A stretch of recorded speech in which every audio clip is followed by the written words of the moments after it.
Welcome to the Bitcoin Meetups Australia. I think we've stuffed up with the times, so apologies to everyone who's watching this afterwards. Yeah, daylight saving, I hate it. Let's abolish it. I reckon it ruins lives.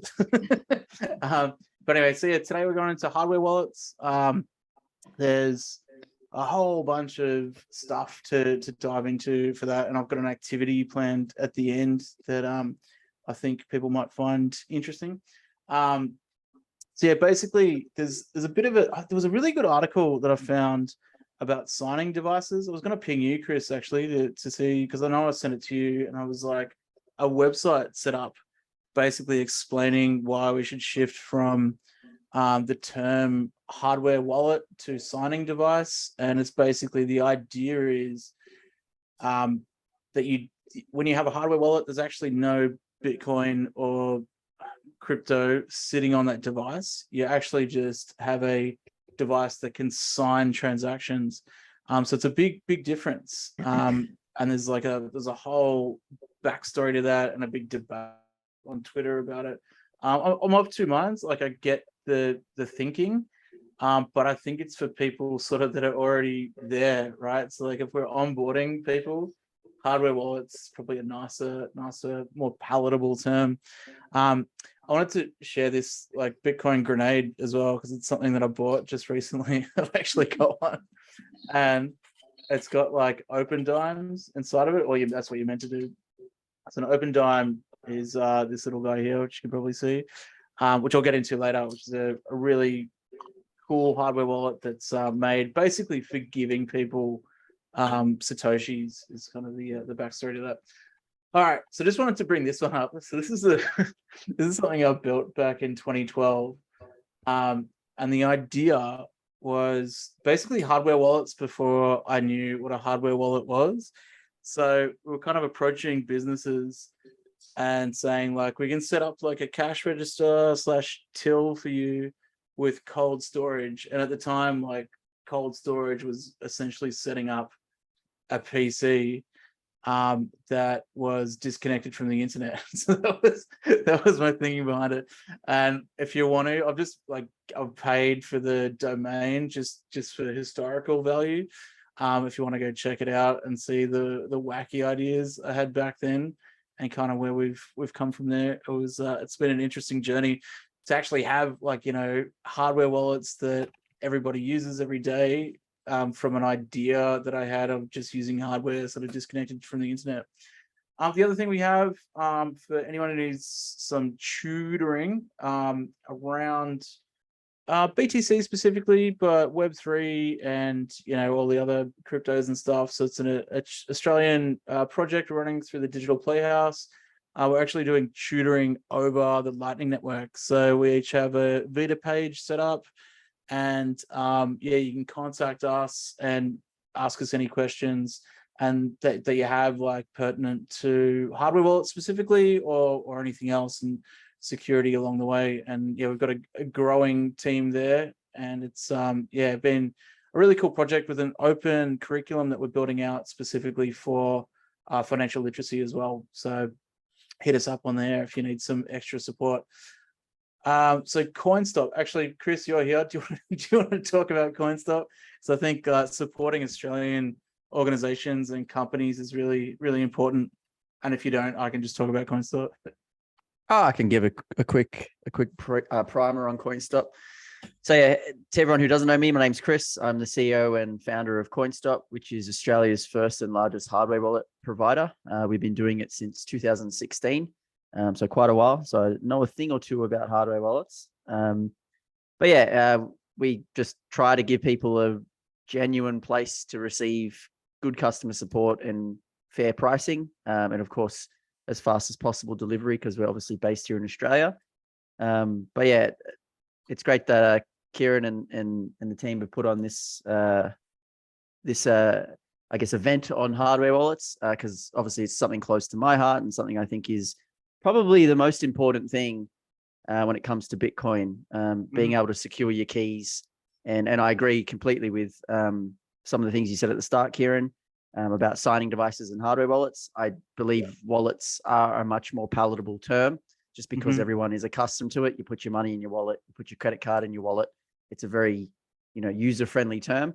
But technically speaking, the correct term would be something like a signing device, because you're right, there are no Bitcoin physically. Well, there are no Bitcoin physically. It's not a physical thing, but there's nothing stored on the hardware wallet itself other than that private key, which is the signing key. That's right. Could I ask you, if you don't mind, like what's your hottest selling hardware wallet through CoinStop? Historically, it's been one of the Ledger products. So the Ledger Nano S, which you can see on the screen there, the third one along, it's actually been discontinued since, because we've got the newer version, which the Ledger Nano S Plus, which just has a few extra features, but is ultimately very, very similar. So probably the Ledger products, and then it would be followed closely by the Trezor devices. I kind of explain it to people. It's kind of like Apple and Samsung. They seem to own 90% of the smartphone market. And I think Ledger's kind of like Apple, and Samsung is kind of like Trezor. Apple is very friendly. Anyone can pick one up and start using it. It's, very sleek. It's very sexy. But if you're kind of a bit more of a nerd, you don't have to be a nerd to own an Android, of course, but there's a bit more ability to tinker with things. It's a bit more like altruistic in that sense. So that's kind of how I explain it. And we know how popular Apple and Samsung are, obviously. Yeah, no, that's a really good analogy, actually, because like obviously the Trezor's open source, Ledger's not, and it kind of mirrors like Apple does. Apple's a bit of a closed garden, isn't it? They do their things their way, and if you kind of can't really dip your toe in, you've got to go all in, otherwise you can't get the full experience. And they're obviously very good at what they do, and so is Ledger. But yeah, those are the two most popular products. They are the one and the two. Excuse me, the Trezor device that you see there, the original next to the one on next to the pink one on the left there. That's the original Bitcoin hardware wallet. I think it was 2013, if my memory serves me correctly, that came out. So that's still sold today, 9 years later, and is still very much a secure and gold standard device. So I think that really kind of says a lot about their company and the quality of the products that they build, that 9 years later that these things are still very much considered a reasonable and great solution when it comes to securing your Bitcoin. Now, there are, of course, other brands out there, just like there are with smartphones, LG, Huawei, a number of different brands, but they own a lot less of the market share. So most people kind of find themselves purchasing either a Ledger or a Trezor. The other product that I personally like, you see on the screen there, is the Bitbox. So it comes in a multi-cryptocurrency version, but also a Bitcoin-only edition. I think they're really cool, have like a really unique way to interact with it, with the sort of like buttons you can't really see, but you can press. It's a very funny experience. If you've used like a Ledger Nano S, you know that the buttons are quite a little bit funky and small, but these have like this nice touch sensor thing where you can slide and do all sorts of different navigation. So it's pretty fun. But at the end of the day, like all of the hardware wallets typically do the exact same thing, and that is generate and store your private key in an encrypted chip. So you can't really go too wrong with most of them. But it kind of, it does also come down to like, what do you like? You can get like one of those card version ones that look like a credit card, that are a bit more portable, or you could go with something that's a bit more bulky, that has like all the bells and the whistles, Bluetooth capacity, all sorts of different things. It does come down to a personal preference at the end of the day. Whoa, Keep Key. That's a big discount there. Yeah, I mean, Keep Key has been around for a while as well. They were actually selling their own Keep Keys on their own website for $10, which was a little bit annoying because we had bought a whole bunch of them and we're their official reseller, and then they go ahead and just sell them for $10. Like, we didn't even buy them for $10. So we're kind of just like, at this point, if someone wants to give us $10, we'll give them one. They're not very popular. They don't do Bitcoin, do they? So it's everything else but, from what I've seen. Is that the case? I wasn't aware of that. I haven't used a Keep Key for like 5 years. Yeah. So it's linked to what's the Eric Voorhees platform. I can't think of the name of it. But basically, Shapeshift, or used to be Shapeshift. yeah, Shapeshift and like whatever it's turned into now. It's cool. Like, I mean, what he's built out, it's all open, and they basically dissolved the company to make this open source company, but there's no BTC.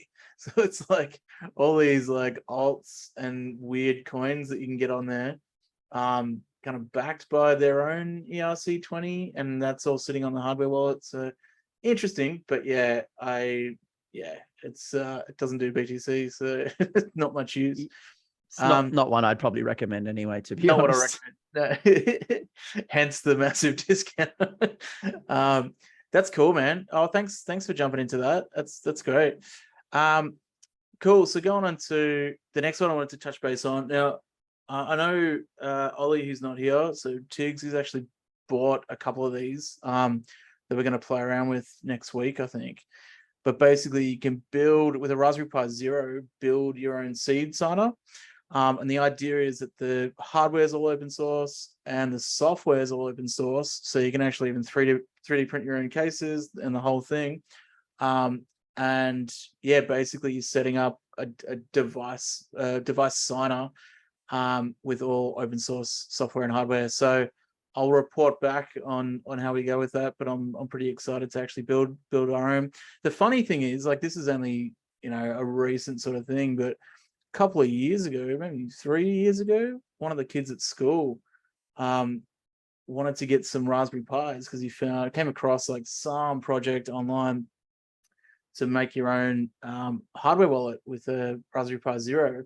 So we bought a bunch, and he was like 3D printing cases, and I was like, yeah, this is really cool. And like, we didn't get much time to sort of see it out or get any other kids doing the same thing, but he was obviously well ahead of his time because this is like a big movement now. So it's kind of cool to see like a 10-year-old at the forefront of doing this sort of thing.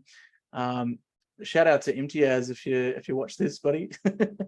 Now this one, Sparrow Wallet. I've got it installed, but I haven't used it. So yeah, Ollie actually posted this. He said it's his favorite go-to wallet. Now it's not a hardware wallet; it's an install for your Android device. I don't know if it's on Apple yet, but he said like the security is just off the chain. So you can basically connect any hardware wallet to it. So like, say you have your Ledger or your Trezor or whatever signing device, you can link it up and then link it up to your own node as well. But apparently the suite of tools that these guys have built is incredible. But yeah, again, I haven't really played around with it too much, so worth investigating at some point if you have the chance. Bit of a bland website there, but yeah, all open, obviously. It's sitting on GitHub. So Sparrow Wallet, Ledger. So you've kind of touched base on this already, Chris, but Ledger's cool, but like we said, it's all closed source. So it's basically, yeah, like you said, I like that analogy of it being like Apple. So basically, if you want a device to do like NFTs and altcoins and Shibu Inu and do all these weird swaps and stuff that you can do within the wallet, so Ledger Live, security wise, it's not really recommended because basically it is closed source, and Ledger Live is basically open to whoever wants to sort of look into the transactions and stuff that are on there, but very easy to use. So it's a step in the right direction. So it's like a stepping stone. So I'd say Ledger and Ledger Live is probably the easiest setup and the easiest thing to get, like, pull it out of the box and get rocking with it. Like I keep this on my keyring, and it's a great little device just to get started and sort of play around with it. So I'd highly recommend grabbing one, but with that knowledge that it's not the be all and end all of security. And if you want something sort of secure for your NFT projects or whatever it is, it's the one to go with. Ooh. Now, Trezor. Trezor's an awesome device as well. Again, it does a bunch of altcoins. So if you have like Cardano or Doge or whatever, you can actually store them on there as well. And it is completely open source. So meaning you can review, or if you know someone that can review the code that it's built on, you can do that. So it's a complete opposite to Ledger. I think the interface is quite good, and like you said, Chris, since 2013 till now, It's improved a lot, and I think it's pretty easy to use now. It's just probably takes a little bit more effort than Ledger. So worth looking into, and I think a bit more expensive than Ledger as well, from memory.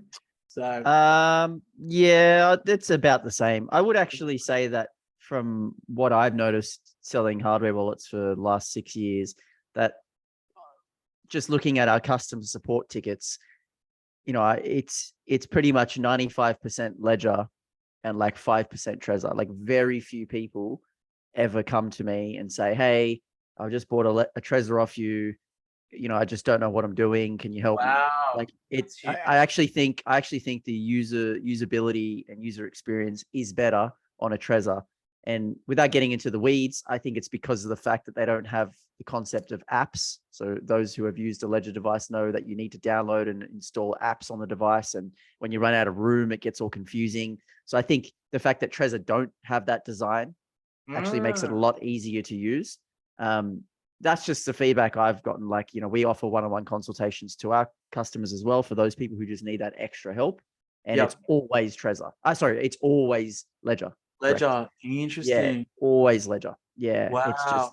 just Is that devices getting bricked as well? Like in terms of, you know, not being like usable and you have to sort of replace them like that versus Trezor versus uh, Ledger? Is that something as well?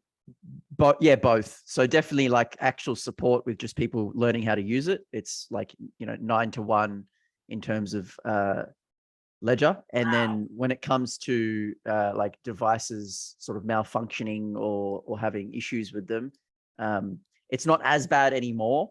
But during the sort of 2017, 2018 bull market, when, you know, everyone was going crazy, there was a big influx of new users, everyone was buying hardware wallets. Yep. All these companies were trying to scale up, and they were kind of, I guess, cutting corners on their quality assurance. And so we found at that time, a lot more Ledger devices were coming back to us with issues. And even like the common one with the Nano X, which is the one that has the Bluetooth and built-in battery, is because it has a battery, that often is the thing that malfunctions first. You know, think of your smartphone. It's always the battery that you notice that starts to give way after a year or two. And it's the same thing with hardware wallets. So the Trezor is super simplistic in that way. It doesn't have any extra stuff built into it. There's no internal batteries. It's just plug it in via the cable and it uses the power from your machine. Whereas, yeah, the Nano X particularly has like battery issues. So we do see some return faults, albeit it's not as much as it used to be. It is still quite low, but at a point in time, it was quite high. That's fascinating. Yeah. So like my experience as well. So like at my school at Rana Park, they had I think it was like 0.23 BTC left out of the 21 BTC that was donated, and we put it onto a ledger, put it into the safe at school, and it was like an uphill battle to try and get school council to agree on what to buy with it. So it was just like went on and on. And then eventually when they gave it the okay, when I wasn't at the school anymore, they plugged it in and it was like bricked. So the firmware had gotten so old that you couldn't update it anymore, and they obviously didn't keep the seed phrase. So they're contacting Ledger and they're like, "Oh yeah, we can send you a new one." They're like, but that's not what we need, sort of thing. So that's fascinating. Yeah. So and I've known a few people to have similar sort of issues like that with the Ledger. So wow, okay, and better interface as well. That's really good to know. So I guess like going back to the Ledger, then the big selling feature is really like the NFTs and all the extra stuff you can do with it. Whereas yeah, it's the coin support. Like it supports like 11,000 different coins, albeit most of those are ERC20 Ethereum based tokens, but they just have a lot of coin support. So, you know, if you're interested in all of the different altcoins, then the Ledger devices tend to be the one that supports most of what you might hold. Trezor supports quite a lot too, don't get me wrong. But there are some, like, I don't think it supports XRP, and XRP is quite a popular coin. You know, it's a top 5 kind of coin. So a lot of users would be like, oh, well, that sucks. You know, I've got a lot of XRP, so maybe I'll have to go for Ledger because it supports that. So Bloody XRP. Yeah. Well, yeah, I would probably say to them, maybe you should sell your XRP, but How is that still a thing? It's insane. I don't know. Yeah, cool. That's really, really interesting. So this one I wanted to get into. So I've got some of these just recently. So just a calculator, as they say. Super secure, and you can basically do transactions without the device ever touching the internet, which is just incredible. And there's a whole bunch of walkthroughs online. The hardware is completely open source, the software is completely open source, and really good support as well from these guys. So I couldn't recommend them highly enough. Definitely worth looking into, Chris, if you're looking to expand for your business. I couldn't rate them highly enough. They do as well the open dimes that I was talking about have inside this grenade. And that's basically like a slim down version of this, where you can put on a few sats sort of to give to somebody. Really great user interface for that, because it's just basically a USB stick that you stick in and gives you a QR code. Boom, send your sats to it. This is really complex to set up, super secure, but I wouldn't recommend it for anyone that hasn't basically dived in and done the work sort of beforehand. So I was going to say like Ledger first, then Trezor, and then sort of upgrade to something like this, but maybe Trezor's the first point of call before you sort of do that. But yeah, highly recommended. Great company. And they do all sorts of cool stuff at CoinKite. Like they've got a whole bunch of packages, and another thing that I'm going to talk about as well. And actually I got one of them as well, which is pretty cool. But they do packages that you can get. The bit clock that lets you look at the latest block, and you can program it for all sorts of stuff. And they've got the block clock mini as well, and great support for both of them. So yeah, highly recommended jumping on and checking out some of their stuff. There was this site as well that I came across that basically listed a whole bunch of wallets that I'd never even heard of before. And it seems like there's like heaps out there. But yeah, worth having a squiz and seeing if there's anything that sort of piques your interest on some of them, I suppose. In terms of actually trying stuff out though, I think what we sort of mentioned today previously is kind of the place to start, and then expand out into other areas. This is the thing that I wanted to talk about tonight, because I think this, like the user experience I had with this device has just surpassed every BTC wallet and every hardware wallet that I've used in the past in terms of security and usability. And we went into this at the School of Bitcoin meeting last week, but I just wanted to recap on it because it's really worthwhile doing a dive, and quite cheap as well, like to have a play around with. So essentially what you get is like one of these cards here. So literally a card that fits into your wallet. And basically you can take this and sign up to Nunchuck. So Nunchuck's well, it's on Android, iOS, and Windows and Linux. But you'd need like an NFC reader for your computer if you're going to use it. So just grab the phone app, and basically you sign up, create an account, and this is your seed phrase. So instead of having like those 12 or 24 words that you usually have to get with a wallet, you don't get that at all. So you just have this, and you tap onto the phone by NFC. So the same way you do with like a NFC to pay for stuff when you go to the shops and that sort of thing. Same sort of thing to your phone, and it creates a key on your phone, right? So with that key, you can create a multi-sig wallet. So all of us here can be connected and go, all right, we're going to create a 2 of 5 or 2 of 5 or 5 of 10 or whatever it is, whatever numbers you want to do, wallet. So meaning you have like 2 people that have to sign off, or 3 of 5 or whatever it is. And basically you set up a transaction, boom, tap your phone on each end, and away it goes. And we were set up seriously in about 15 minutes, maybe not even, maybe 10 minutes. Like it was super quick and easy to use. And I was just like blown away by the UX and how cheap it was as well. So I think anybody now coming along could, with a little bit of coaching, be set up with a multi-sig wallet for like it says on there, like for a family fund or even for a business, to get up and be pretty secure or pretty confident that their security's pretty top notch, with minimal sort of effort. And that's not going to hide private keys or seed phrases or anything in weird places or whatever. It's literally just having that in your wallet and somebody else that you trust. So highly recommend grabbing one of them. It's like $40 or something. And yeah, the Nunchuck wallet, and it's an encrypted chat tool as well. So you can actually like set up a room for all of us if we wanted to chat in there and go, all right, guys, we want to do a transaction to pay whatever it is.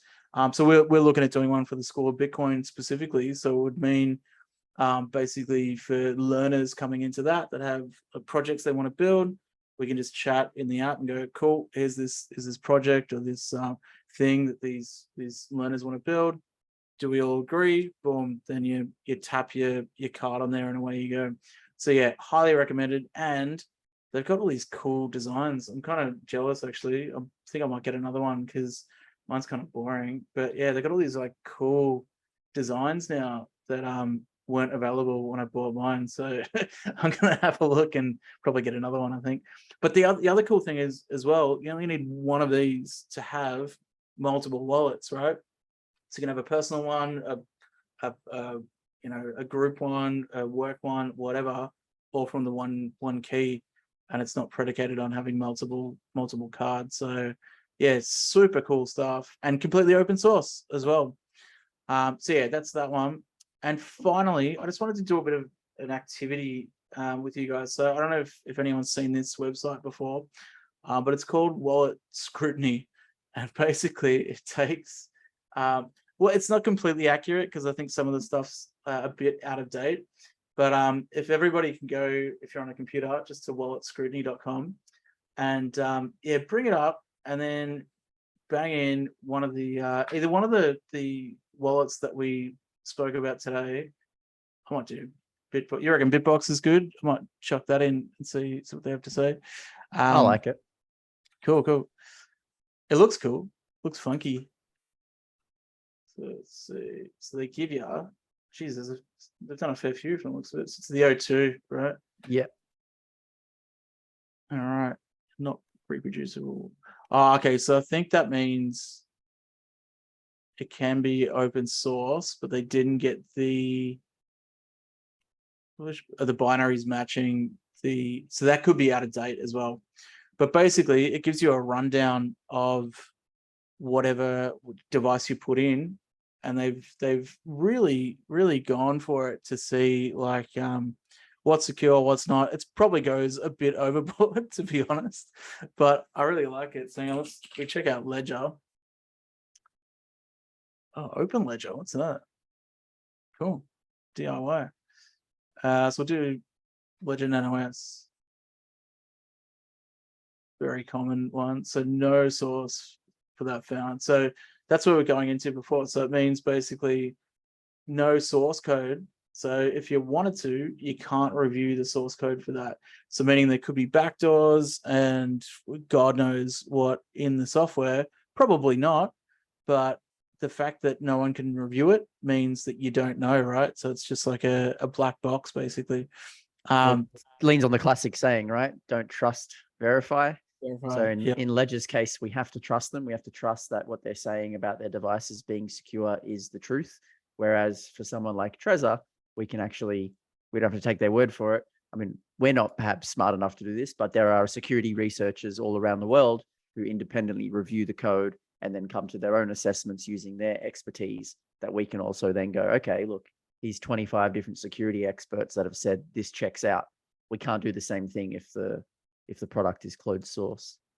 That's right. Exactly right. I'll stop share.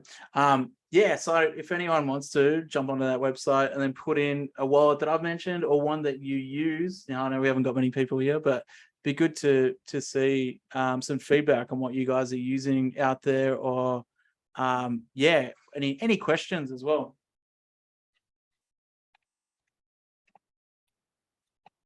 No.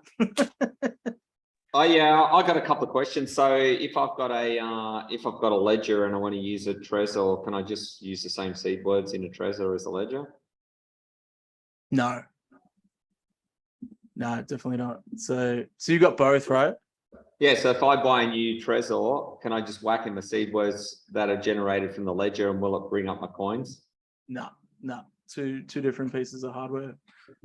Completely. That's a good question, actually, because you would, yeah. You might be able to. It all depends on if they're using the same BIP39 protocol, which, as far as I'm aware, they do. You wouldn't know though, would you? Because it's closed source. Well, that's a good point, but I'm pretty sure they use the same type of recovery phrase protocol, which is the BIP39. So I've never tested this myself, and I've always wondered whether it could be done. But theoretically, as long as you could recover your Trezor seed phrase on on a software wallet, on any other hardware wallet, as long as it supported that same type of protocol. As far as I'm aware, they both use BIP39. So it should, in theory, work. But if there are different coin compatibilities, then you might run into a bit of trouble because you won't be able to actually open up that particular coin. But for Bitcoin, for instance, if you had Bitcoin on a Trezor and you wanted to restore that onto a ledger, I think that should work. Don't hold me to that because, like I said, I've not actually tested it myself. I once used the seed phrase of Ledger Nano S for a SafePal wallet. It worked. So for any wallet, so seed phrase, I thought that was 24 words. That kind of 24 words. It worked. So. Oh wow. So you can use that for. Well, I never used with Trezor, but I thought it might work. Yeah, it should in theory work with pretty much all of them, because as far as I know, the vast majority of hardware wallet providers do follow that same BIP39 protocol. I know with the Trezor T, you have the option now to use, I think, either 12, 18 or 24 words. And so you might run into some trouble if another hardware wallet doesn't support 12, where you have 12, they only support 24. So there might be some compatibility issues like that. But if they both support BIP39 and you've got 24 words, then yeah, in theory, it should work. Should test it. So just another question there is, quite often you get the human error of writing down the seed words and testing. I guess, probably the most common one that I hear around is say, for example, anyone could be buying Bitcoin, or could be an artist, gets into NFTs. Next thing they're great. They download a wallet, they write down their words. They never check their words.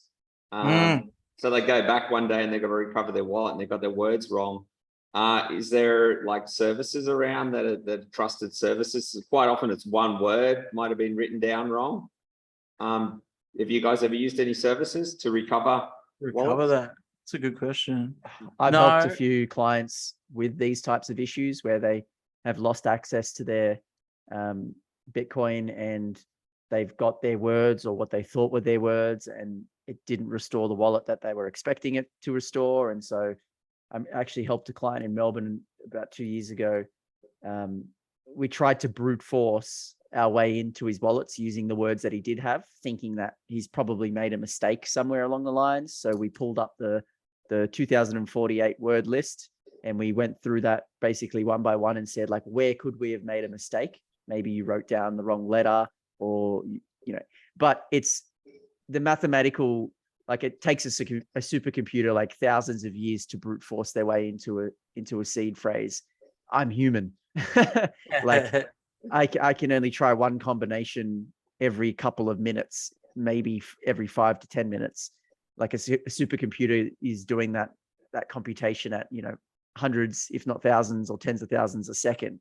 The amount of different combinations of the seed phrase is, 2048 to the power of 24. I don't even know how to say that number. It's a big bloody number. So if you get that order wrong or you misspell a word or anything like that, like you're kind of stuffed. Like there isn't really anything anyone can do. So that's why we always say, like, that's the most important piece of it all. Like, yes, the hardware wallet is nice and you can get all different types, but without the seed phrase or without the recovery phrase, if you lose your hardware wallet, you're buggered. So I always say this because it's like kind of shocking, and I certainly don't recommend this, but you could, in theory, set up a hardware wallet, write down your seed phrase, send all your Bitcoin to that hardware wallet, walk into the toilet, drop it in the toilet and flush it down the toilet. Now, again, I wouldn't recommend doing this because it's very inconvenient, but as long as you've got your 24 words or your 12 words or 18 or whatever combination you've got, you can just repurchase a new product, restore that on the new device, and voila, like magic, your coins are back. So if anything, those words are the most important thing. It's not the actual physical hardware. The physical hardware gives you a place to put the words and then to sign for things. But at the end of the day, if you can remember 24 words in your head, that's all you need to own Bitcoin. And one more thing, Christopher, I thought based on BIP 39, the words comes from a dictionary kind of. So if you misspell some letters of that word, you can easily find out which words it is. But if it's completely the wrong way, so you probably lost it. So because it comes from a dictionary of the words. Yes, that's right. You can find out when you type every hardware wallets, when you write the seed words, they want you to re-enter the words again to find out that you write it down. And you can find it when you type it, they recommend the words to you. They can find out that, for example, so yes, you're right, Mike. Bird, so when you type a BIR, so they know, for example. Yeah, you're right. The word list is public knowledge. It comes from 2048 words and they are known. So if you make a simple spelling mistake, like you put one letter in front of the other, you could probably more or less figure out where you've gone wrong. No word in that list of 2048 words is the same to the fourth character. So you might have two words that start with FIR, but then that fourth character will be different. And that's, I guess, where there aren't too many words where there are even three characters the same, but there are a few in that list. And so theoretically, you only actually need the first four characters of each word, because once you have the first four, there's nothing else that it could be. And so some of the products that we sell that help manage and store your recovery phrase, like the Bill Fodder, which is a steel plate, which is waterproof, fireproof, shockproof, and rustproof, which is obviously much more durable than a piece of paper, which is where most people store their recovery phrases.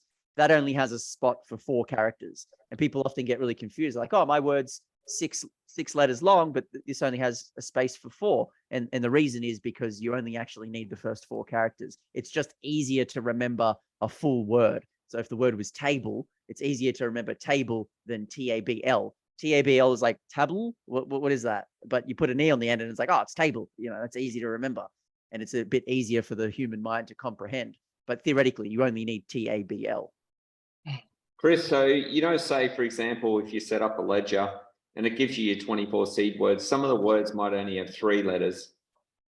So in the case of, say, you were using that same seed phrase to recover your wallet in a non-ledger, so example, it might not prompt you with a word. So say, for example, you've got car or care. So care is obviously 4, I'll say care, car, care, and careful. So careful, obviously, you're only using the first 4 letters. Care's got the 4 letters, but car's only got 3 letters. Do you then put a space?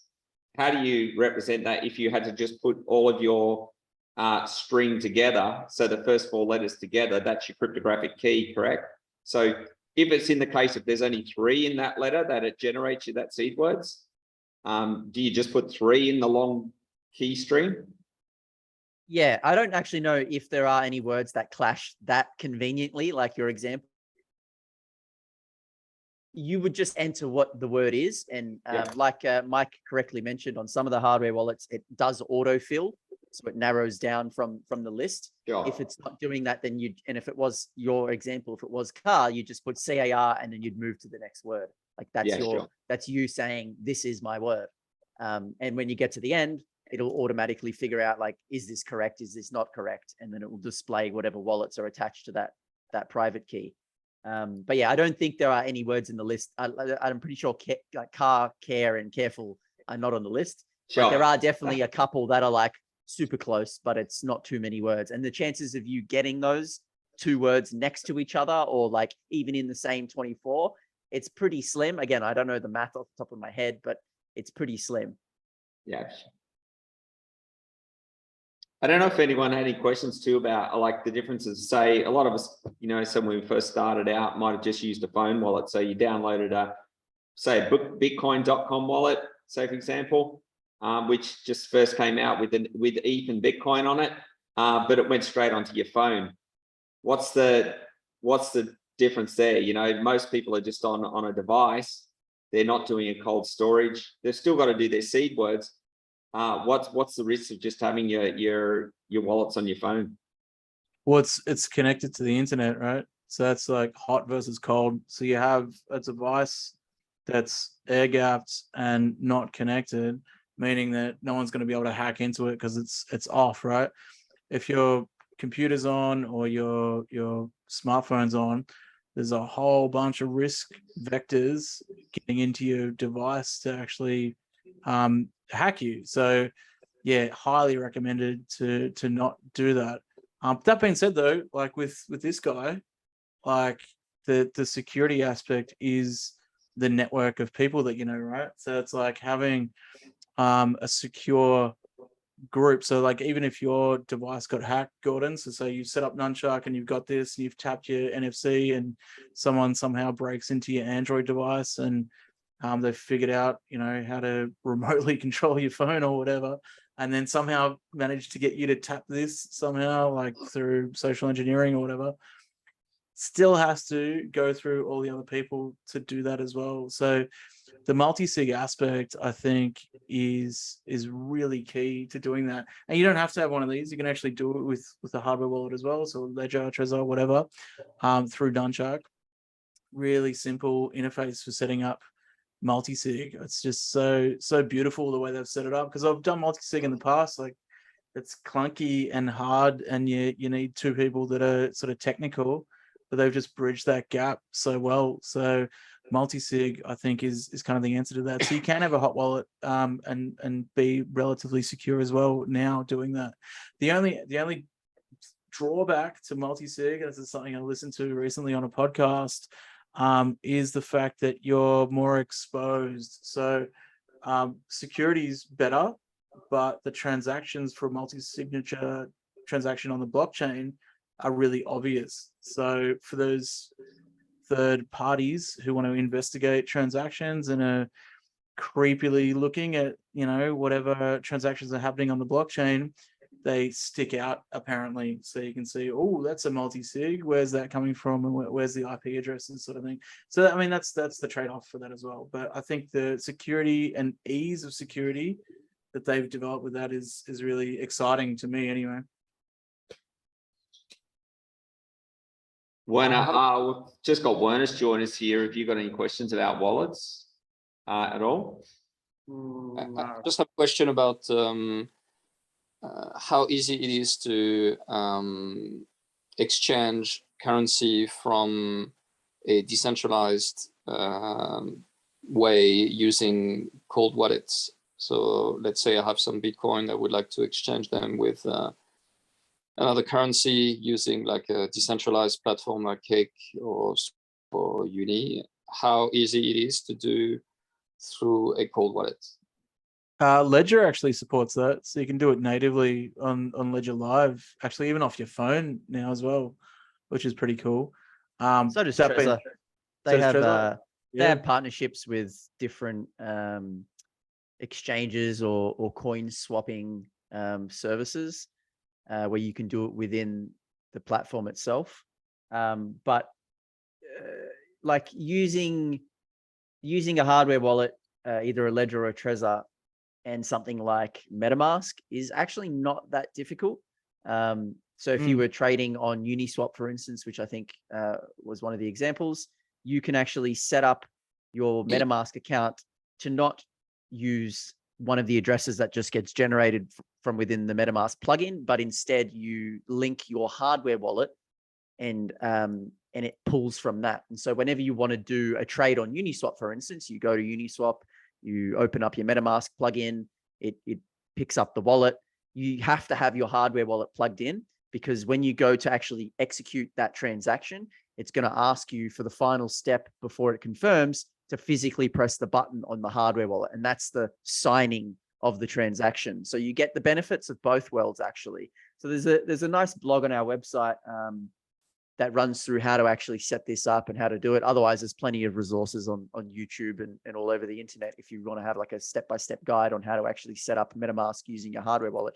But that is the recommended way if you are going to trade on DEXs using something like Uniswap and MetaMask, that you connect your MetaMask to your hardware wallet, so you get that additional layer of security. Mm. And what type of fees slippage are expected when you do this type of trade? Like, is there any average, or is It's it like just whatever the network fees are. There's no additional fees for using your hardware wallet. It's just whatever the Ethereum network or whatever network you're using. It's just a normal transaction. There's no difference at all. So when you want to use the actually MetaMask in Web3 environment, it's better to use that connection to the hardware wallet. I found it the best way, to be on Web3 world.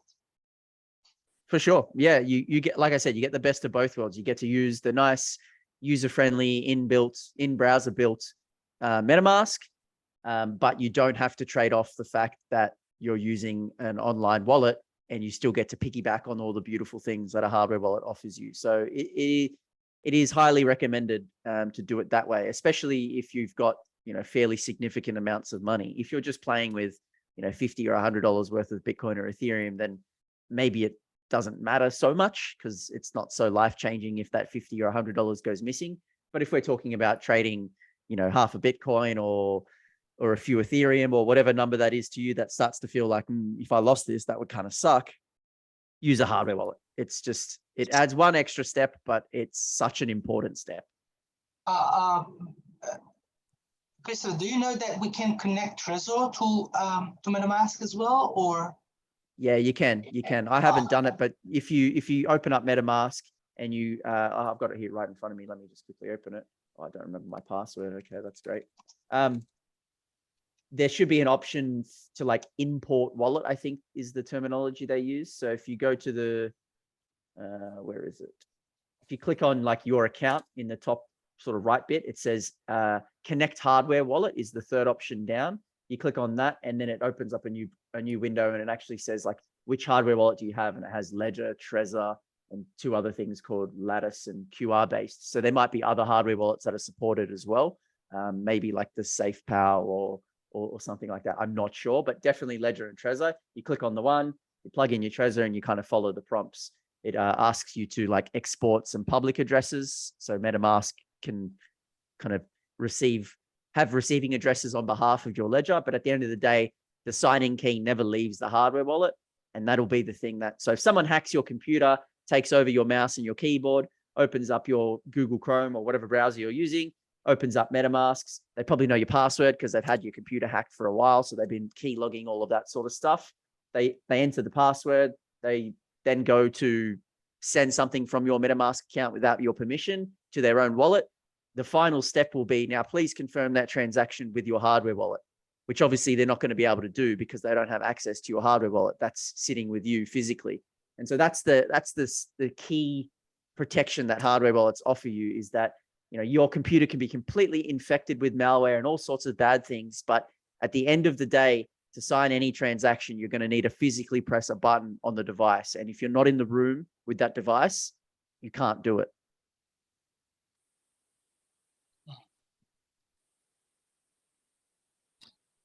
Hey, if I got a question just about connecting up onto phishing sites, say, for example. So I had experience the other day myself where I just connected. I was just cruising around a bit too fast and something came up, and I connected my MetaMask up to a website and didn't go through the trouble of, making sure it was a safe website. So it started spinning transactions in a MetaMask. There was nothing on chain, and my wallet might have been exposed. Like it's another probably a common thing. People just go, especially new. I mean, I've been around a while, so I shouldn't be running into issues like that, security issues. But I did. Yeah, it's like the same story of recording your seed words at the start. You record them, you never check them, or you've been in the game 3 years and you're still, or whatever, however many years, and you're connecting up to things. How does that work? Can you actually, if I connected, so I guess my question, if I connected my MetaMask to a phishing site, could they then hack my wallet? Absolutely. Not if you're using a hardware. Oh, the hardware wallet. Sorry. Yeah. Yeah, No. if you're using a hardware wallet, no. But if you're not using a hardware wallet and just the software version of MetaMask, then yeah, of course, they could very much easily do that. And that's, again, why I recommend using a hardware wallet, certainly for any significant amounts of money. But to touch on one of the other points you just kind of mentioned, I think it's important to remember that with Bitcoin, you are taking control of your own assets. You are being self-sovereign. So there is an element of responsibility when it comes to that. And that is probably one of the biggest hurdles that most people have to overcome initially when it comes to storing their own keys and their own Bitcoin, is that for as long as we've all been alive, the traditional financial world has taken ownership of our stuff on our behalf. And that's been, a reasonably good, but sometimes not so good relationship. Depends where you're from, of course. Here in Australia, we get relatively well looked after. But we're starting to see some signs of it not going so well. So there is a big mental hurdle and a lot of people get really nervous because they're like, oh, if I lose my Bitcoin, that's it. I can't call the Bitcoin CEO and say, can you please undo the transaction? It's just not how it works. Whereas when you get hacked or you get skimmed or whatever, you just call your bank and they say, okay, no worries, we'll look into it. And a few days later, they'll probably return the money. And so that is a big thing that people need to overcome, is that, humans have this weird trait where we like to blame something. There always needs to be someone to blame. And often it's yourself is the last person you want to blame, even if you are at fault, you will always look to point the finger elsewhere. And so with banks and with PayPal and all these other services, we can point the finger at them, bank got hacked or Optus got hacked, but at the end of the day, like, when it comes to Bitcoin, you're taking that responsibility. And so that's a big thing. It's very good. Like, it's a very good thing. And it's a very, like, taking self-sovereignty of your own money is a huge feeling. And when you've done it, like, you get it and you're comfortable with it, there's nothing like it. It's almost as if you don't want to go back. You don't want to ever trust anyone with your own money again. But getting to that point of feeling comfortable is the challenge that most people find.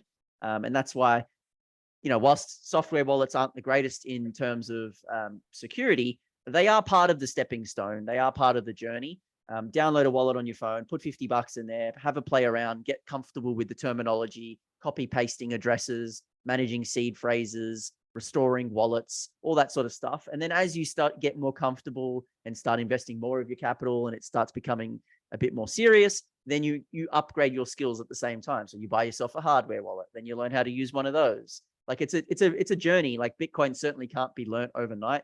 I've been studying Bitcoin more or less full time since 2011, and I still learn a lot of stuff and have huge knowledge gaps because there's so much to it. So you do need hundreds, if not thousands of hours looking into this stuff. And I don't mean to say that to sort of turn people away.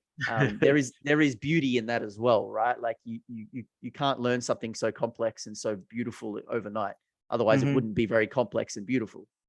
That's true. Very true. What do you guys think of the 2FA as a security system?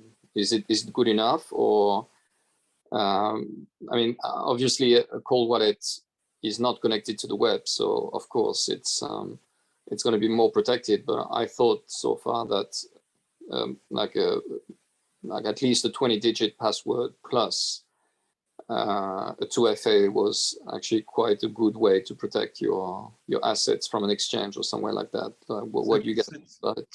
Two-factor authentication can actually be an entry point or a vulnerability. So it is good to have, but there's been a number of cases where numbers have been spoofed, and basically it's an entry point into whatever system you're on. So for example, if you're just take Gmail to give an example, Gmails have been hacked through people actually resetting their password to a spoofed phone number. That phone number then has the 2FA to get into the account and then into everything else they have. So 2FA is not the be all and end all unless you've set it up from scratch with a phone number that's never been attached to anything else that you have. So no one knows that it's yours. No one knows that it's used for 2FA at all. So that's a really key aspect to security that I think a lot of people overlook, and I think it's quite important. But going back to Chris's point for BTC, I just wanted to interject with that a little bit, just with I think there's a lot of people sort of conflate the BTC network with something like MetaMask, where MetaMask is kind of built on the Ethereum network and kind of interfaces with that, which is cool. And there's all these like experimental things running on that. But in terms of like hardware security for something like BTC and the BTC network, a network that's never been hacked and never gone down, versus like a centralized system and a centralized protocol like Ethereum, two very different things that get conflated.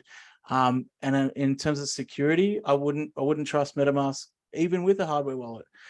It's a play thing, right? So it's a thing to play around with Web3 stuff. It's not a place to put money or resources or investment into. And I think to make that distinction clear in your mind is really important. And a lot of people take a lot of time to get there, but it's an important point.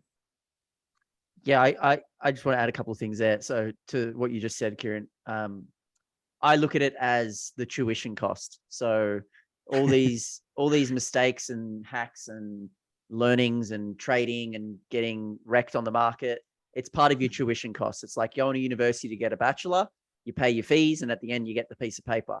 Some people get through it in the normal allocated time. Some people take extra long to get through it. Some people flunk out and get there, but end up with all the costs. So we've all paid a tuition fee, every single one of us. Some have paid more, some have paid less. But so you know, it's okay to make mistakes as part of the learning experience. You just try to limit them, I guess, and you don't want to pay excessive tuition fees. But to touch on the 2FA is considered quite good. I would never use SMS 2FA for basically the reasons Kieran touched on.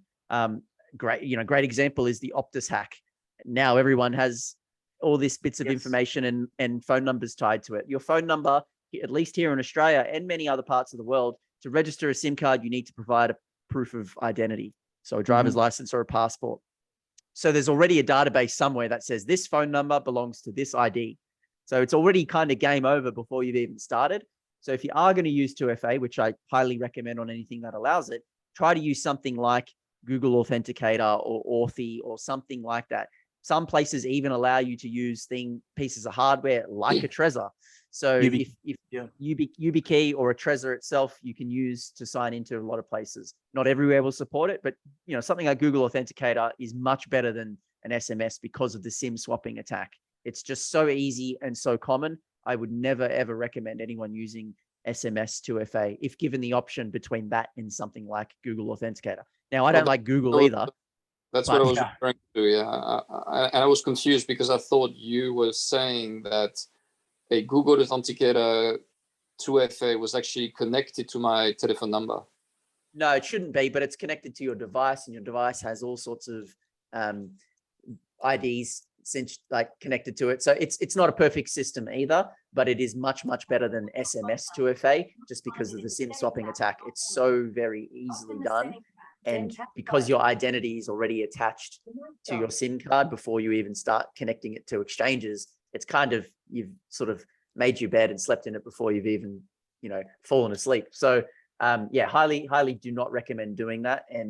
But at the end of the day, like if this was a good level of protection, then we would essentially never see exchanges hacked. And there's no shortage of exchange hacks. They happen all the time. And by design, there is always going to be some, especially if it's an open order book exchange. If it's just like an exchange, which is more of a brokerage where everything's just happening offline per se, and it's just trading on a glorified Excel spreadsheet, then it's probably not that big of a risk.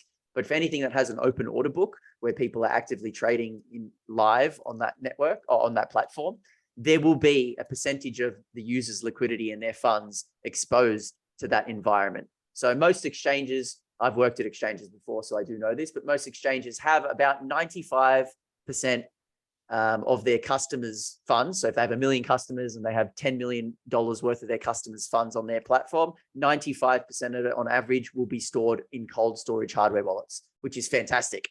But that other 5%, that needs to be on the platform to provide liquidity so people could trade with each other.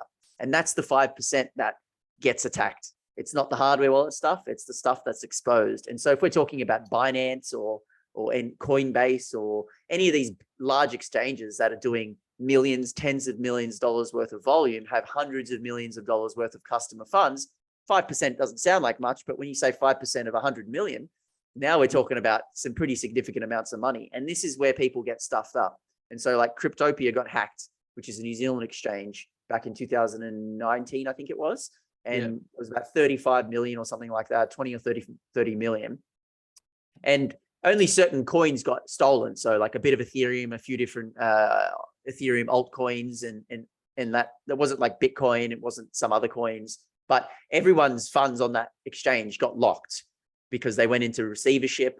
And it's now almost 4 years later down the track, and they're still going through the liquidators and through the courts to figure out how to pay those people back. Do you pay the people that only lost their coins? Because like I had Bitcoin, my Bitcoin wasn't stolen. Just give me my Bitcoin back.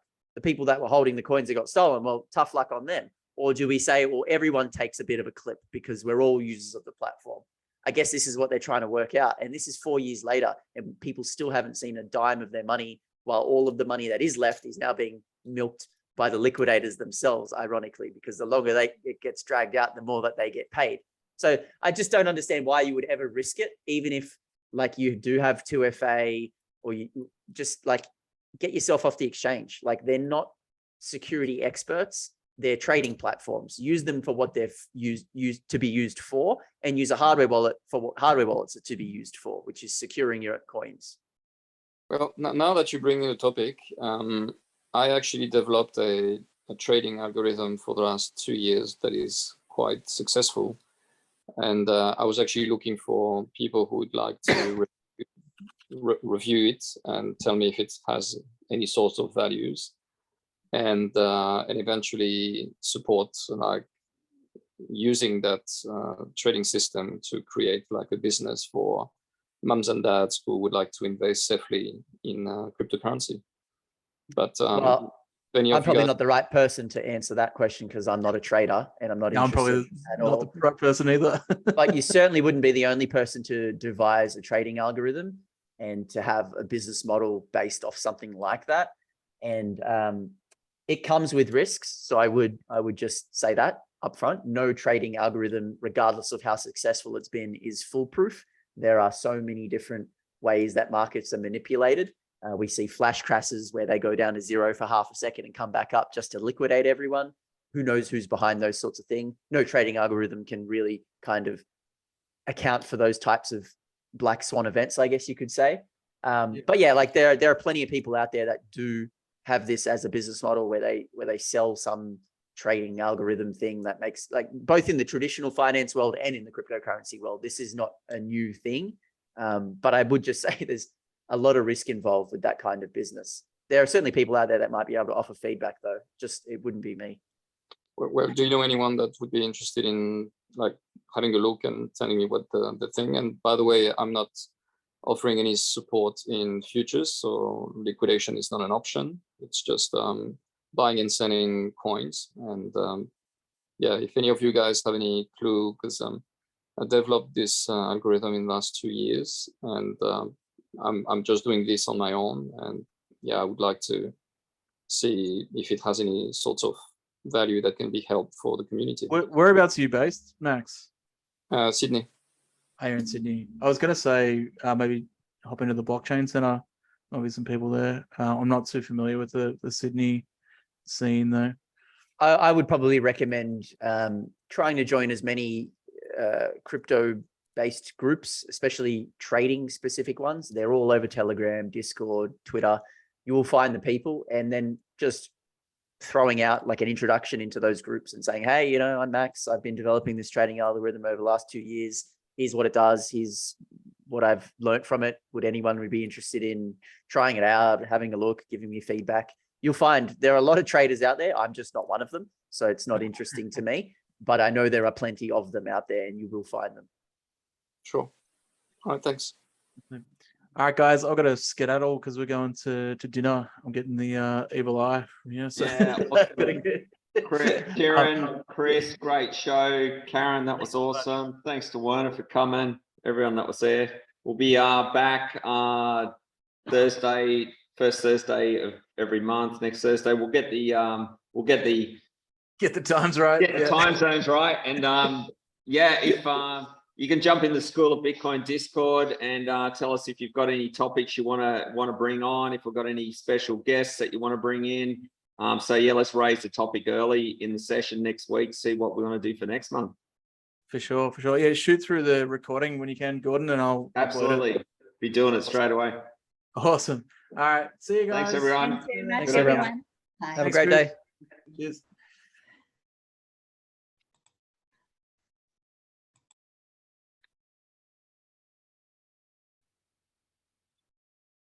I'm going to leave.